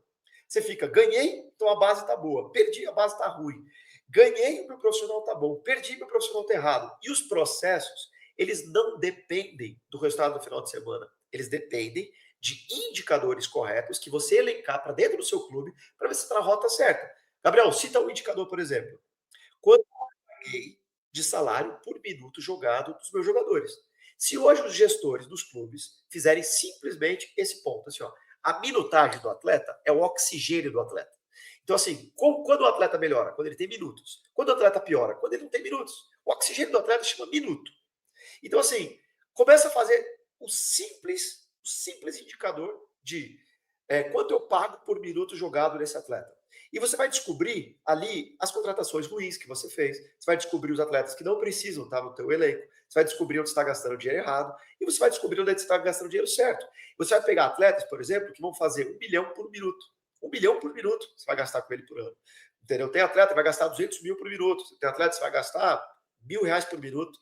Então, elenca os indicadores corretos, que você não vai depender do quarto e sábado.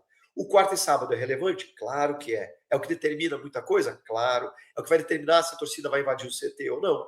É o que vai determinar se você vai ter que dar explicação para diretor A, B ou C. É o que vai determinar muita coisa.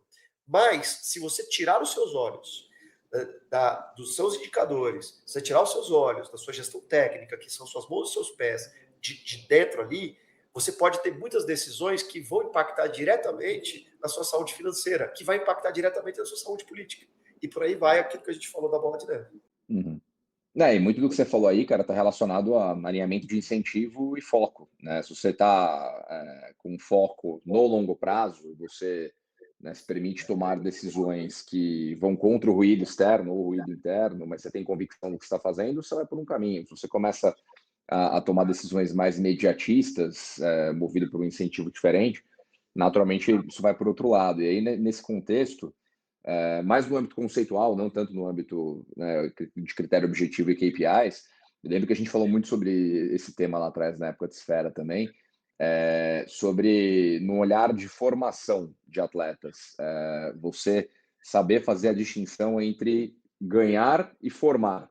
Né? E naturalmente você vê muita torcida que comemora, e tem que comemorar mesmo, claro, mas títulos sub-20, sub-17, sub-15, Mas quanto ganhar é importante em detrimento de formar, né? Acho que esse é um ponto bem importante de ouvir sua opinião também.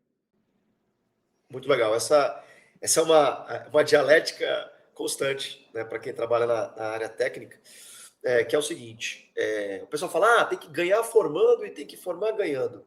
Beleza, esse é o mundo ideal. O exemplo que eu dou é mais ou menos o seguinte, Pedro: imaginem 2 círculos, tá? Esse círculo aqui são todas as decisões de ganhar que você toma. Então, quando você tem um goleiro baixo, você sabe, esse goleiro eu não vou vender, esse goleiro não vai chegar no meu profissional, mas esse goleiro vai fazer eu ganhar jogos para eu formar meu 9, meu 10. Então ele estaria, por exemplo, nessa tomada de decisão. Quando você fala assim, olha, eu, ao invés de só jogar com muito risco, saindo do goleiro o tempo todo para formar bem os meus zagueiros construtores, eu vou só alongar a bola, tendo 0 risco. Você está tomando decisão aqui, nessa bola. Resultadista.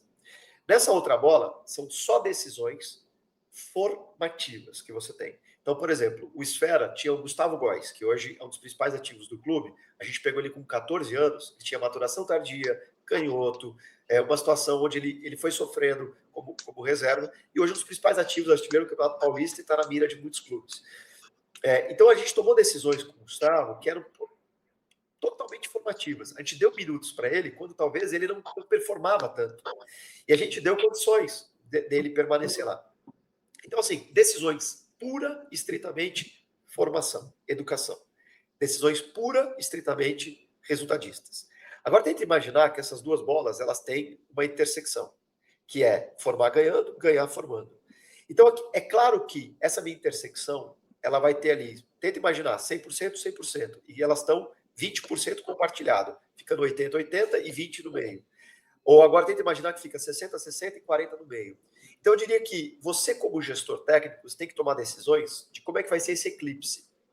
E a minha sugestão é que, nas categorias iniciais, o eclipse de formação tem que ser muito maior do que o resultado.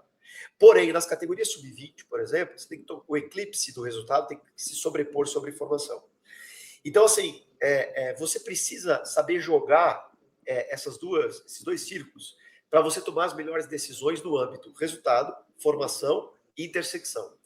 E aí, dentro disso, de novo, eu vou voltar, Pedro, para até explicar isso, justamente nos indicadores, que fazem com que você tome as melhores decisões, independentes dos resultados. Então, vou te dar um exemplo prático, tá? Aqui no clube, a gente levantou 10 KPIs para a categoria de base. Se eu te perguntar, só fazer uma brincadeira agora com vocês, tá? Vou inverter agora, eu vou perguntar para vocês.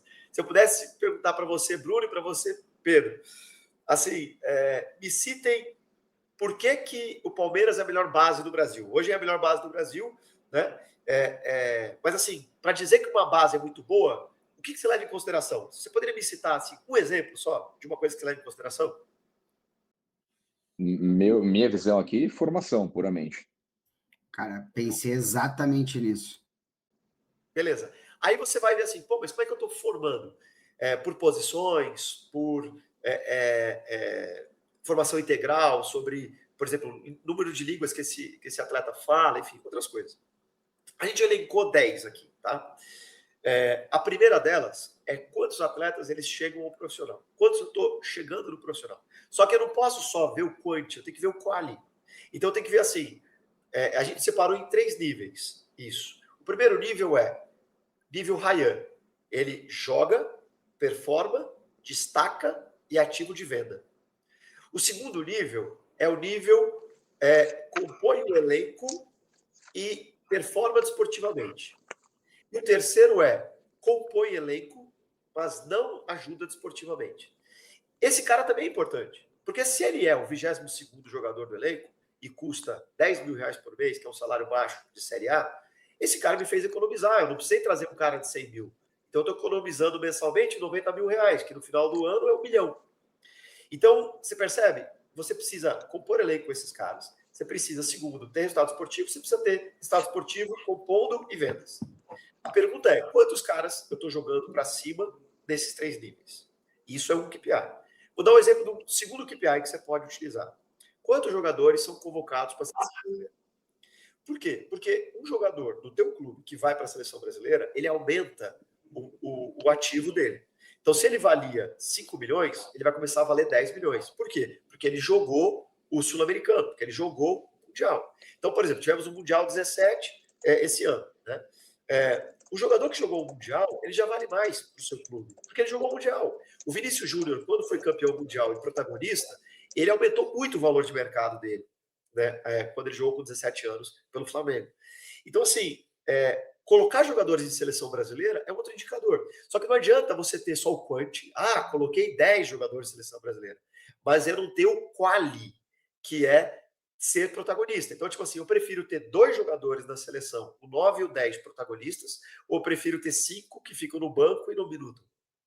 Eu tenho um quanti maior, mas não tenho uma quali. Então, esse foi um segundo ponto. E aí, muito legal colocar isso, Pedro, porque quando a gente levantou os 10 KPIs aqui da base, a gente descobriu que a gente estava na 11ª base do Brasil. Então, a gente descobriu que nós éramos, no Brasil, segundo os 10 KPIs que nós levamos, a 11ª. E aí, e agora em 2025? A gente levantou os dados e nós já estamos na top 8. Então, a gente andou pelo menos 3 casas.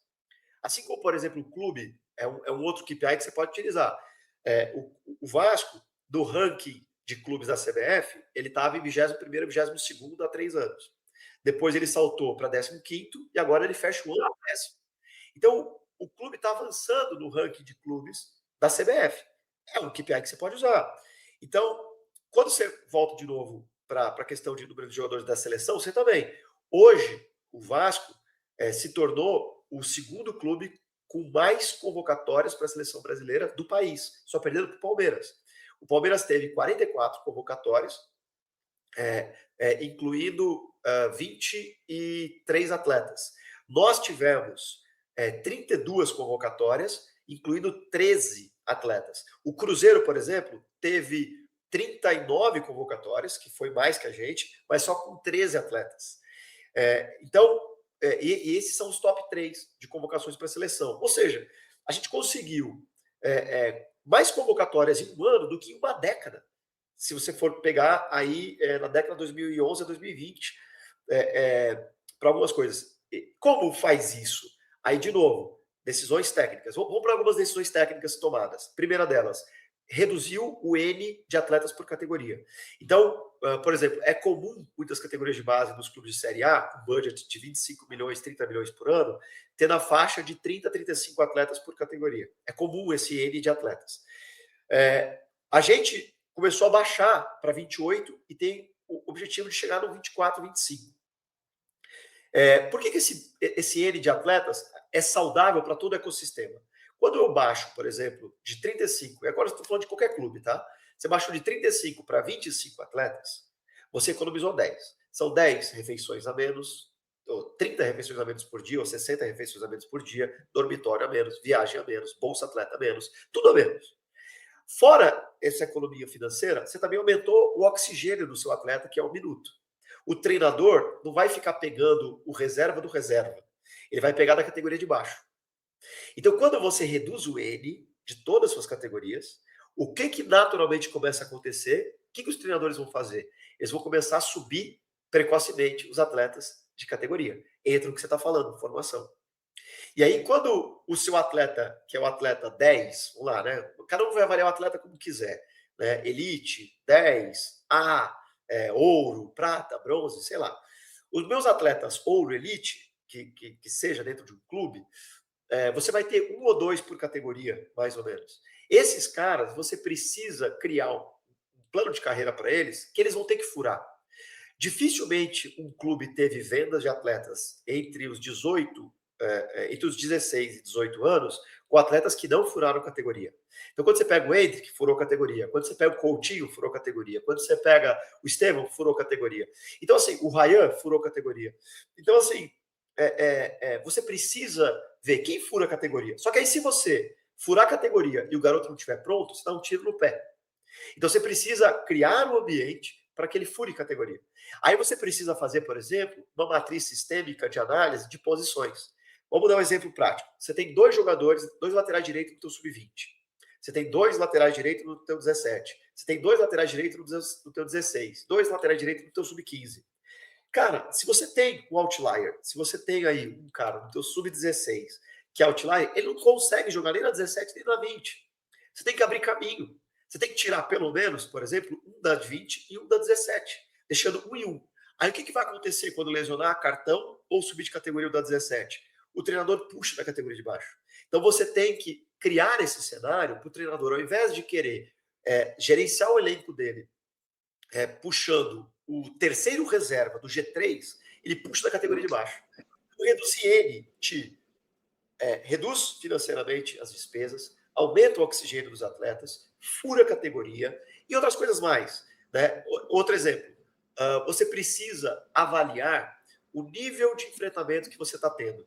E aí entra de novo no que você falou, Pedro, formação. Então, por exemplo, a gente classifica aqui em 3 níveis as partidas. Nível 1, nível 2, nível 3. Se a partida é nível 1, ela é muito fácil. Se a partida é nível 3, ela é muito difícil. Então, quando eu jogo um clássico, normalmente essa partida é nível 3. Quando eu jogo contra um clube pequeno, que eu ganho de 8-0, normalmente é uma partida nível 1. O que a gente, então, depois do ano de 24, a gente fez um levantamento aqui, dentro do nosso indicador de quality de jogos, a gente percebeu 70% das partidas, 7 em cada 10 partidas que a gente estava jogando, a quality do jogo era 1. Então, o que a gente fez? Então, decisão estratégica, gestão técnica estratégica. Aumenta a quali de jogos, diminui a quanti de jogos. Assim de forma melhor. Então, o que você prefere, por exemplo, Pedro? Você prefere um jogador que tem 8 jogos na categoria de cima no campeonato de nível nacional, um brasileiro da vida? Ou você prefere um jogador que tem 30 jogos de um estadual de nível baixo que ele ganhou de 8-0? Então, 8 jogos contra 30, mas a quali dos 8 é maior. Para você vender esse jogador para a Europa, para você vender esse jogador para um scout olhar a qualidade desse jogador e pagar mais caro por ele, você aumentar o nível de enfrentamento deles. Então, torneios internacionais, jogar nas categorias de cima, variar de posição os atletas. O N mais baixo, ele te leva a tudo isso. Essas são decisões do gestor técnico. Que campeonato que eu vou jogar? Que categoria eu vou colocar esse atleta? Sobes e desces do atleta dentro do elenco. Tudo isso faz com que esse ativo aumente consideravelmente na hora de eu ir para o profissional ou vender esse atleta. E aí eu potencializo também todos os meus indicadores. Convocação para a seleção. Então, o que eu acho que a gente aumentou a convocação para a seleção esse ano? Porque a gente, e o nosso gerente, o Rodrigo Dias, fala muito assim, acelerar sem atropelar. A gente diminuiu o N de atletas e criou alguns processos internos que facilitou esses sobes e desces de atletas de elite que a gente tem, que fizeram com que aumentasse as convocações. E aí, aumentando as convocações, temos mais ativos na seleção. Mais ativos na seleção estão sendo mais vistos pelo mercado. Mais vistos pelos mercados estão furando categorias. E aí, assim, você começa a tornar o teu ambiente muito mais atrativo. Ah, Gabriel, eu trabalho no clube pequeno. O que você faz? Então, no clube pequeno, você pega... vou dar um exemplo prático também aqui, Pedro. Desculpa me alongar nessa resposta, mas é muita solução. Não, tá maravilhoso, cara. Fica à vontade. Para pessoas aumentarem as rendas delas. Vamos lá, você trabalha num clube de Série D de dado. Você trabalha num clube de primeira divisão estadual que está lutando para o calendário nacional. Aí o que você faz? Ah, vou trabalhar com um jogador de último ano. E o pessoal trata o jogador de último ano como se fosse lepra. Para mim é um erro técnico isso. Tipo assim, é o último ano de 17. Não, eu quero o primeiro ano. Não, cara.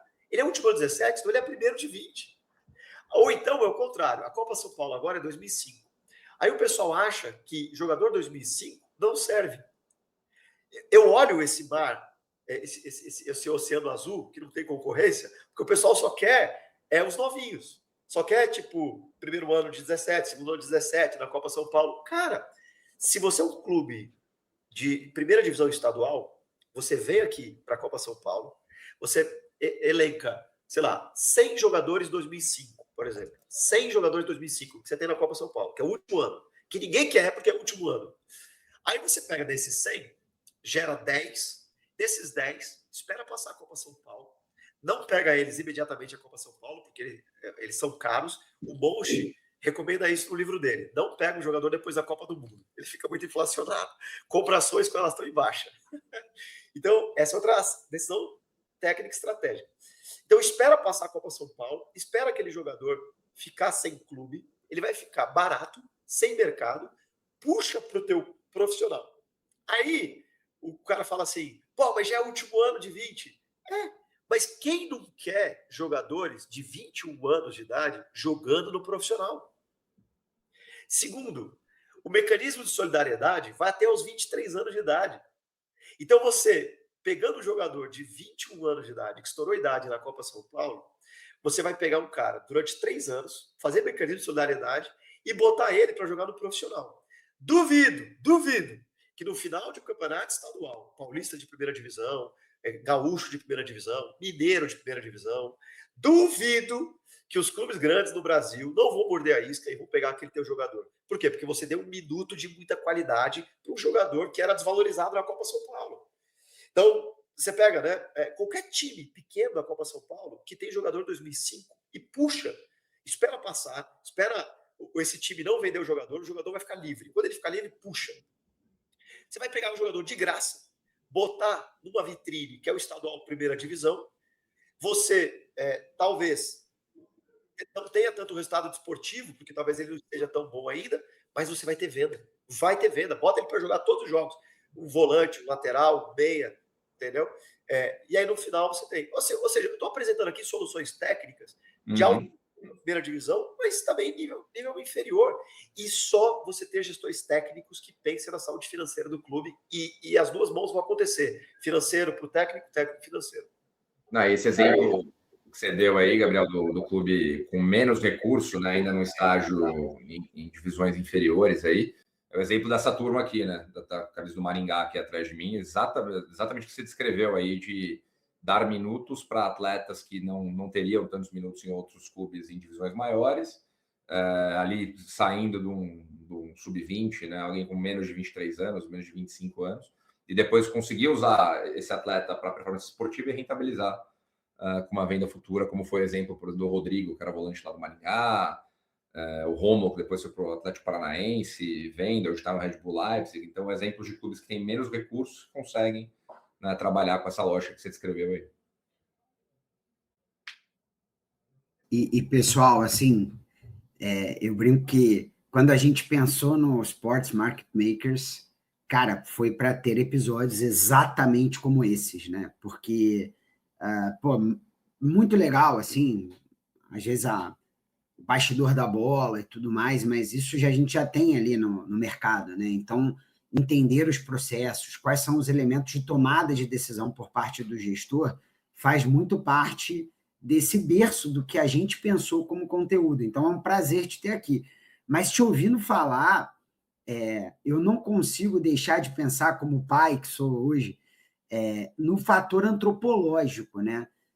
Qual que é o desafio da gente implementar elementos tão empresariais para um produto final que é o atleta, principalmente o atleta jovem, que tem tão pouca capacidade, primeiro pela idade e também, óbvio, né, às vezes pelo processo de formação socioeconômico desfavorável, né? Cara, qual que é a dificuldade de implementar tudo isso para crianças, né, para adolescentes? Eu diria que o ecossistema resultadista, eu acho que talvez seja o principal vilão disso que você acabou de colocar. Porque esse ecossistema que cobra resultado, tanto em base quanto em profissional, assim, que julga simplesmente todo momento as pessoas pelo resultado, e às vezes pode ser um resultado por causa de um árbitro que errou um pênalti, um impedimento que não foi, um jogador que naquele dia estava mal, enfim. E aí, para mim, a resposta que eu diria de como você pode resolver esse problema de maneira técnica, Bruno, é criando um departamento, mas pode não ser um departamento, um setor, análise de desenvolvimento. É algo inovador que a gente tem feito aqui no futebol, no Esfera a gente começou a fazer isso também. Como é que funciona esse, eu vou chamar de departamento, mas como é que chama esse departamento de análise de desenvolvimento? A maioria dos clubes hoje, eles têm na sua categoria de base, que é o que você colocou, a questão de crianças e adolescentes, análise de desempenho. Então, o que ele faz, esse analista dos clubes? Ele simplesmente avalia o jogo. Ele não avalia o jogador. Então, ele faz um curso de análise de desempenho na CBF, em qualquer lugar. Aí ele entra no clube. E aí, quando ele entra no clube, ele fica ajudando o treinador a olhar adversário e ajudando o treinador a criar estratégias para vencer os seus adversários. O que ele não faz? Ele não avalia e analisa o desenvolvimento dos jogadores. Então, para mim, não faz sentido, na categoria de base, um departamento de análise de desempenho. Por isso que, para mim, já nos 2 últimos clubes, a gente já vem criando esse departamento de análise de desenvolvimento. E aí, Gabriel, dá exemplos concretos desse departamento. Como é que você faz uma análise de desenvolvimento? Análise de desenvolvimento, primeiro, você tem que saber o que você quer daquele atleta. Então, assim, eu quero que ele chute melhor, quero que ele cabeceie melhor, olhar técnico. Eu quero que ele saiba falar outras línguas, formação integral. Eu quero que ele saiba jogar de costas, um olhar tático. Eu quero que ele desenvolva massa magra, eu quero que ele desenvolva força e potência, olhar físico. Eu quero que ele desenvolva uma melhor comunicação e liderança, soft skill. Então, assim, o que eu quero dos meus atletas? Qual é o fim? Quando eu quero tirar uma foto uma foto final desse meu atleta na cadeia de sub-6 até sub-20, que foto que eu quero lá no meu sub-20 para ele transitar para o profissional? A foto é essa. Fim, tire a foto. Aí o que eu preciso fazer? A próxima pergunta é: o atleta está com 13 anos, o atleta está com 9 anos, o atleta está com 16 anos. O que ele tem de déficit para ele chegar nessa outra foto? E detalhe, Bruno, isso não depende da tua vitória de quarta e sábado. Isso depende só de um olhar de desenvolvimento para o atleta. Então você vai usar os jogos, né? E o Garganta fala muito isso, ele diz assim, na base se joga para treinar e no profissional se treina para jogar. Então, quando eu jogo, é o momento que eu tenho para observar o indivíduo. O quanto que ele consegue liderar, comunicar, passar, atacar, correr, equilibrar, pensar. Eu olho para aquele jogador. E esse olhar para o jogador e não para o jogo é o que, na minha opinião, a maioria dos clubes hoje e formadores de base erram. O olhar em cima do jogo e não do jogador. E quando eu quero monetizar venda de atletas, o olhar tem que ser do jogador para o jogo e não do jogador para o jogador. É claro que um ajuda o outro. Melhorar o jogo, melhora o jogador. Melhorar o jogador, melhora o jogo. Mas esse paradigma tem que partir do jogador para o jogo se o meu objetivo é vender atletas. Então, assim, ou no Esfera, como fala, né, Pedro? Transferir os atletas, né, como a Aranha fala. Então, assim, eu acho que você precisa criar um departamento que analise o desenvolvimento dos atletas. E esse analista, ele não está vinculado. Como é que acontece para o pessoal que não acompanha a realidade do clube? No clube funciona assim: você tem numa comissão técnica do sub-15, o treinador, o auxiliar, o preparador físico, o analista. Então, assim, o analista não está vinculado à comissão. O analista está vinculado ao head de análise, que está vinculado ao gestor técnico. E aí, esse departamento, você tem que criar ferramentas para analisar o desenvolvimento dele.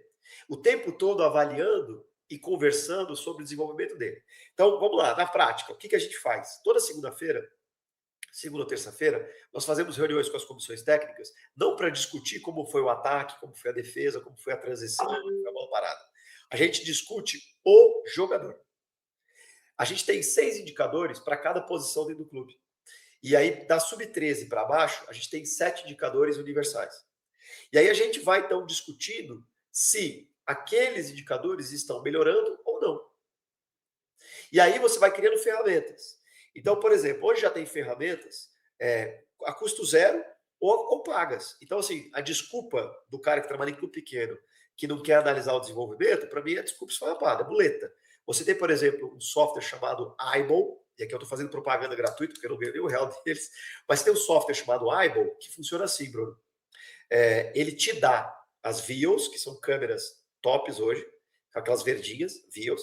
Ele te dá uma câmera, você filma o teu jogo, você sobe, faz um upload para eles do teu jogo, e eles te devolvem com todas as estatísticas e imagens que você quiser dos indivíduos do teu jogo. Quanto custa isso? Zero, de graça. Como é que eles monetizam, Gabriel? Porque eles vão pegar essas imagens e vão vender esse banco de imagens para scouts europeus. Então, quem paga, quem financia a Eyeball são os scouts que estão comprando as imagens e os números e estatísticas. E você ainda está expondo o seu ativo para esse tipo de janela. Então, assim, Gabriel, como é que você conheceu isso? Porque eu fiz umas 35 reuniões com softwares do mundo todo e descobri esse software que ele era de um dinamarquês com francês e descobri um software que faz isso de forma gratuita. E aí ele me dá câmeras e ainda faz esse software. Então, assim, você pode ter imagens, você pode ter estatísticas, você precisa criar os seus indicadores, você precisa olhar para essa criança, para esse adolescente, como alguém em formação. O corte da Ellen Telles, quando ela fala, não compre o jogador que mais performa, compre o jogador com maior reserva de desenvolvimento. Cara, aquilo ali eu falei, é da bola. Ela é da bola, porque só quem realmente tem um olhar de negócios e um olhar de desenvolvimento tem esse olhar. E ela até citou o Jonas, que é um cara sensacional do Juventude, uma das maiores, dos melhores profissionais que forma jogadores do Juventude é o Jonas. Então, assim, quanto você paga, por exemplo, para o teu treinador, Pedro, formador, lá nas categorias inferiores? Paga uma merreca. Então, quem que você vai ter? O iniciante. Quem que nós deveríamos ter? Do sub-6, 7, 8 até o sub-12. Você tinha que ter um cara cabecinha branca. Eu viajo a América do Sul toda com a Conmebol, a maioria dos clubes da América do Sul tem só cabecinha branca nas categorias iniciais. No Brasil, a gente tem universitários saindo da universidade, porque são salários mais baixos, estão competitivos. Então, se eu quero colocar, por exemplo, na época do Esfera, eu levei para lá o Geraldo, Pedro. O Geraldo nunca tinha trabalhado nas menores, mas é um cara com um olhar para scoutear jogador, desenvolver jogador e falar com o jogador. Os jogadores amam o Geraldo, os pais amam o Geraldo. E essa sócio-efetividade do jogador, do treinador nas categorias iniciais, é o mais importante para o desenvolvimento dele. Então, assim, investir no desenvolvimento dos treinadores das categorias iniciais, investir num setor de análise de desenvolvimento, mais do que análise de desempenho, se ganha, se perde, se ataca, se não ataca, se entra no último terço, se o adversário neutraliza ou não. Esse olhar tático estratégico é mais para as categorias finais, 17 e 20. Você precisa ter um olhar muito mais de desenvolvimento para dentro do teu clube. Aí, Bruno, você vai realmente fazer isso andar. Aqui a gente tem feito isso. A gente trouxe 2 tradutores de dados, a gente fez um processo seletivo, trouxe 2 tradutores de dados. Eu não chamo de analista de dados, chamo de tradutor de dados, que vai pegar o dado, interpretar para a gente e entregar. Esse departamento está em construção, mas o que eu vejo como, aqui dando uma consultoria gratuita aqui no canal, o que eu acho que os clubes têm que fazer? Eles têm que criar esse departamento. E esse departamento, o que os clubes fazem de errado em termos burocráticos, por exemplo, Pedro e Bruno? Aí já pega essa aí para outfield também, Bruno. Ô, Pedro. O que os clubes fazem de errado? Os clubes é assim, o cara faz um relatório de Excel, Power BI, PowerPoint e Word. Desses relatórios que eles fazem, o que ele faz? Ele sobe em PDF no grupo de WhatsApp dentro do clube. Aí do grupo de WhatsApp, o coordenador pega e armazena numa nuvem. A pergunta que eu faço é, o presidente vê? Não. O C-Level vê? Não. O diretor executivo vê? Não. O diretor executivo da base vê? Não. O gestor técnico vê? Não. Então, assim, para que eu produzo uma montanha de relatórios, de dados, dentro dos clubes, que ficam armazenados em nuvens e em PDFs? Não é mais inteligente esse meu setor de análise de desenvolvimento produzir real time, na mão de um app, de um software, de um aplicativo, do presidente, do diretor executivo, do CEO, do diretor executivo da base, que são os tomadores de decisões, a 2, 3 cliques a informação que ele quer? Eu faço um desafio com qualquer presidente, CEO que está me ouvindo aqui, que escreva nos comentários abaixo aí. Eu faço um desafio, Pedro, que é o seguinte: duvido que esses caras tenham informação que eles querem na palma da mão deles em 3 ou 4 cliques. Normalmente, o que eles têm que fazer? Pega o telefone e liga. Ô, coordenador técnico, vê lá com a sua comissão técnica tal informação, porque eu vou entrar numa reunião agora com um grupo de agentes que quer comprar o jogador tal e preciso apresentar os dados do GPS para ele. Então, assim, eu não tenho isso real time na mão. Isso tem que ser, assim, ao invés do clube ficar jogando dados para nuvens, em PDFs de WhatsApps e até mesmo softwares que os clubes contratam, mas que ficam ali mortos, não é mais fácil tudo isso não centralizar no clube, centralizar no jogador. O presidente do clube, o CEO do clube, o diretor executivo, o gerente de base, ele tem que fazer um clique e o jogador tem que estar real time na mão dele do que ele fez no último jogo. Os minutos jogados, de todos os dados físicos, dados psicológicos, educacionais, se fala outra língua, se não fala, nível de inglês, nível de espanhol, se tem cidadania italiana, se tem cidadania portuguesa, se tem quais posições que ele jogou. Um exemplo de um relatório bom, qualitativo, técnico. Final do ano, pede para cada treinador, desde o sub-6, sub-7, escrever um parágrafo descrevendo o jogador. Não fica colocando muito quantitativo, assim, sabe? De 7. Sprint, 8. Não, fala assim, cara, escreve num parágrafo aí, todo mês, escreve num parágrafo sobre o que você... Escreve o jogador no parágrafo. Tenta imaginar o treinador escrevendo um jogador de janeiro a dezembro no parágrafo durante um ano. Tenta imaginar agora isso no eixo longitudinal, do sub-6 até o sub-20, com treinadores diferentes e pessoas diferentes avaliando esse jogador, escrevendo um parágrafo a cada mês dele. Joga esses parágrafos numa IA e faz uma nuvem de palavras, das 10 principais palavras que descrevem esse jogador. Você tem o relatório do jogador. Entende? Então, assim, são, de novo, ações técnicas, gestão técnica, barata, que aumenta o teu ativo, melhora a tua tomada de decisão. Pergunta para os presidentes, para os CEOs e executivos, qual jogador das suas categorias de base é o mais promissor de vendas para os próximos 3 anos. Eles não têm essas respostas. Ele vai dizer o artilheiro do 17, mas às vezes tem um ano par, um 14, um 16, um 18, que está com minutagem baixa, que é o maior. Mas ele não sabe, porque está no ano par, não está jogando. Então, assim, esses tipos de relatórios tem que estar real time na mão dos caras que tomam decisões dentro do clube. E aí, de novo, a gente volta lá na nossa conversa inicial. Os gestores técnicos não pensam em jogar esse nível de informações na mão dos ar-condicionados, dos executivos estratégicos, tomadores de decisão do clube. E esses também não pensam como elencar e dialogar com esses gestores técnicos das informações que precisam. E aí é onde, para mim, é um dos gargalos que a gente não anda. E o que é o mercado comprador também, né?